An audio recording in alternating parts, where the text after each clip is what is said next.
Kannur സർവകലാശാലയ്ക്കെതിരായ case നടത്തിപ്പിന് സർവകലാശാല ഫണ്ടിൽ നിന്ന് അനുവദിച്ച തുക തിരിച്ചടച്ച മുൻ vice chancellor doctor Gopinath Raveendran audit റിപ്പോർട്ടിൽ ക്രമക്കേട് കണ്ടെത്തിയ സാഹചര്യത്തിലാണ് നടപടി. VC നിയമനം റദ്ദാക്കിയതിനെതിരെ സർവകലാശാലയെ എതിർകക്ഷിയാക്കി ഗോപിനാഥ് രവീന്ദ്രൻ ഹൈക്കോടതിയിൽ കേസ് ഫയൽ ചെയ്തിരുന്നു.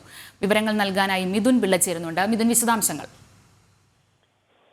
കണ്ണൂർ സർവകലാശാലയ്ക്കെതിരായ കേസിലാണ് ഹാജരായ അഭിഭാഷകന് സർവകലാശാല ഫണ്ടിൽ നിന്ന് അനുവദിച്ച 4 ലക്ഷം രൂപ അന്നത്തെ വൈസ് ചാൻസലറായ ഗോപിനാഥ് രവീന്ദ്രൻ തിരിച്ചടച്ചത്. ഓഡിറ്റ് പരിശോധനയിൽ ക്രമക്കേട് ചൂണ്ടിക്കാണിച്ചതോടെയാണ് മുൻ വൈസ് ചാൻസലറായ ഗോപിനാഥ് രവീന്ദ്രൻ ഏതാനും മാസം മുമ്പ് പണം അടച്ചത്.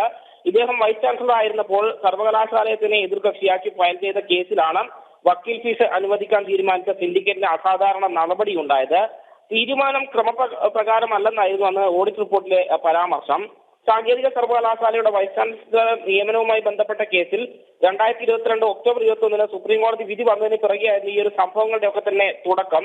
VC നിയമനത്തിന് പാനൽ നൽകുന്നതിന് പകരം ഒരാളുടെ പേര് മാത്രം ശുപാർശ ചെയ്തതിന്റെ അടിസ്ഥാനത്തിലുള്ള നിയമനമാണെന്ന് സുപ്രീം കോടതി റദ്ദാക്കിയത്. ഈ വിധി കേരളത്തിലെ എല്ലാ സർവകലാശാലകൾക്കും ബാധകമാണെന്ന് പറഞ്ഞ് ഗോപിനാഥ് രവീന്ദ്രൻ നിയമനവും ചാൻസലറായ ഗവർണർ റദ്ദാക്കിയിരുന്നു.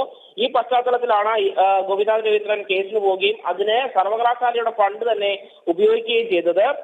എന്നാൽ ഓഡിറ്റ് റിപ്പോർട്ടിൽ ഇത് ക്രമക്കേടാണെന്ന് ചൂണ്ടിക്കാണിച്ചതോടെയാണ് സർവകലാശാലയ്ക്കെതിരെ അന്നത്തെ VC തന്നെ കേസ് നടത്താൻ ഉപയോഗിച്ച പണം തിരിച്ചടയ്ക്കുന്ന ഒരു സാഹചര്യം ഉണ്ടായിട്ടുള്ളത്. അഞ്ജന, ശരി.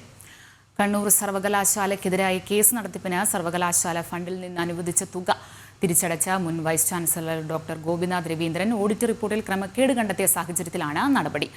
വിവരങ്ങൾ നൽകുകയായിരുന്നു മിഥുൻ പിള്ള.